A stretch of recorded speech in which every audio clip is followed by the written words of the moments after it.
ఉపాధ్యాయ మిత్రులందరికీ నమస్కారం.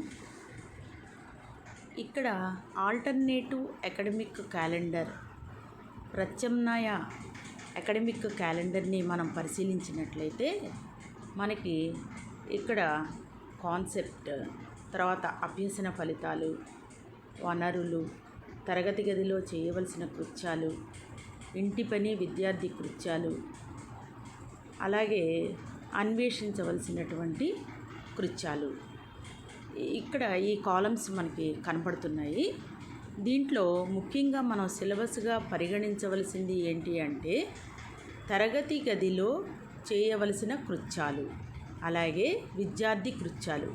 ఈ రెండింటినీ మనము ఎగ్జామినేషన్ పాయింట్ ఆఫ్ వ్యూలో మనం పరిగణించవచ్చు. అన్వేషణ కృత్యాలను మాత్రము మనము కొంచెం నెగ్లెక్ట్ చేయవచ్చు అన్నమాట. మనం మెయిన్గా వర్కౌట్ చేయాల్సింది తరగతి గదిలో చేయవలసిన కృత్యాలు మరియు విద్యార్థి కృత్యాలు. కానీ ఇక్కడ మనం ఒక విషయం ఉపాధ్యాయులుగా గుర్తుంచుకోవాల్సింది ఏంటి అంటే అభ్యసన ఫలితాలు. మనం తీసుకున్నటువంటి కాన్సెప్ట్స్లో మ్యాక్సిమం అభ్యసన ఫలితాలు వచ్చేలాగా మనం చూసుకోవాలి. ఇది ఒకటేనండి. ఇక్కడ మనం చెప్పడానికి టైం లేదు కాబట్టి అన్వేషణగా విద్యార్థి అన్వేషించవలసినటువంటి కృత్యాలుగా కొన్ని ఇవ్వడం జరిగింది.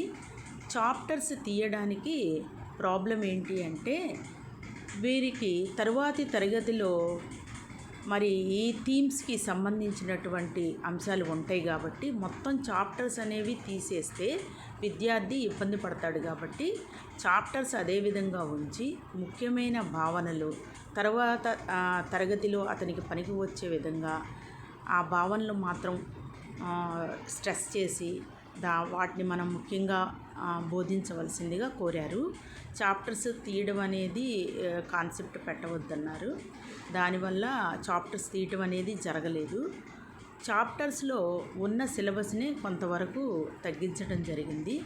సో మనం మెయిన్గా చెప్పాల్సింది teachers activity and students activity మనం చెప్పినట్లయితే ఎక్కువగా వాడి ఇంటి దగ్గర నేర్చుకునే విషయాలు ఏంటో వాడికి ఇచ్చి మన సమక్షంలో నేర్చుకునేటటువంటి విషయాలను మనం బోధించినట్లయితే ఈ సిలబస్ని మనం ఫుల్ఫిల్ చేయగలమని భావిస్తున్నాను.